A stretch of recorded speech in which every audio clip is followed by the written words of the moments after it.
Keir Starmer betrays his own party, the truth about his shocking alliance with big business. In the heart of Westminster, where politics intertwines with power and ambition, a storm brews that could redefine the landscape of British politics. Keir Starmer, the leader of the Labour Party, once hailed as the voice of the people, now finds himself at the centre of a brewing scandal that could shake the very foundations of his party. But what led him to this precarious precipice?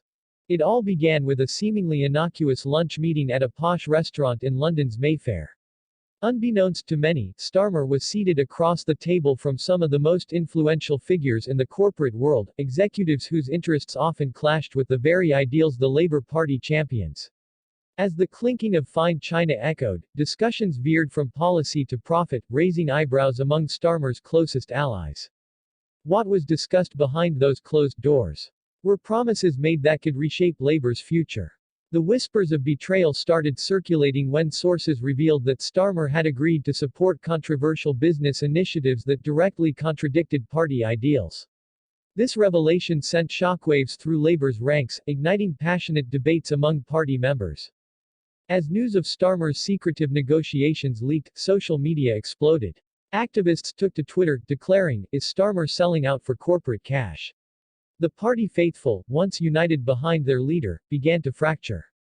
Prominent figures within Labour voiced their disapproval, fearing Starmer's alignment with big business might alienate core supporters. But why would Starmer risk everything? The answer lies in the precarious position of the Labour Party. With elections looming and internal strife threatening to tear them apart, many speculate that Starmer believes this alliance is essential to secure funding and resources necessary for a successful campaign. Yet, at what cost? As the tension mounted, investigative journalists dug deeper into the relationships Starmer was fostering. What they uncovered was even more shocking: hidden ties between Starmer's advisors and corporate lobbyists. Each revelation was a new thread in a web of intrigue. Was this a calculated move, or had Starmer been ensnared in a trap of his own making?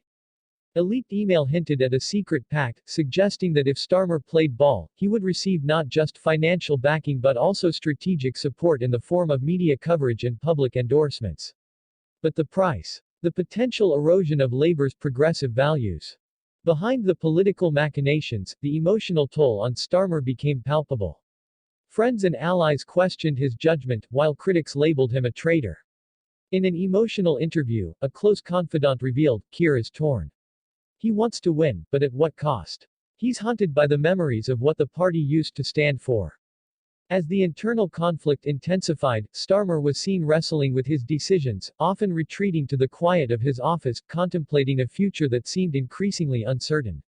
Would he stand firm on his principles, or would the allure of power prove too great? Just when it seemed that Starmer had hit rock bottom, a pivotal moment occurred. A grassroots movement emerged, rallying around the hashtag Labour for the People. This surge of public sentiment sparked a revival among party members, demanding accountability and transparency. The call for a leadership challenge grew louder, leaving Starmer in a precarious position. As the movement gained momentum, Starmer faced a choice: acknowledge the voices of the grassroots or continue down the path of corporate alliances. The clock was ticking, and each passing day brought new pressure. Would he rise to meet the challenge, or would he double down on his controversial alliances? In a climactic showdown, Starmer called an emergency party conference to address the growing dissent. The atmosphere was electric, with supporters and detractors alike holding their breath.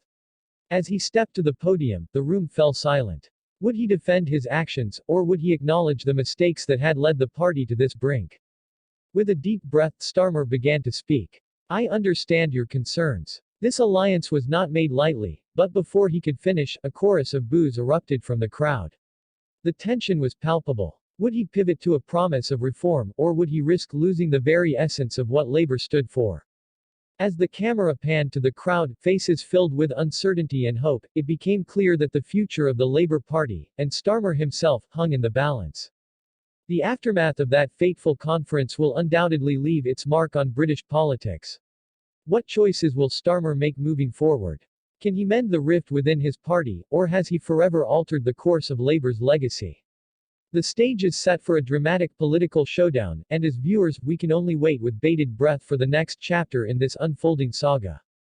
Stay tuned, as the truth about Keir Starmer's alliances continues to unravel, revealing the intricate dance between power, principle, and the unyielding call of the people.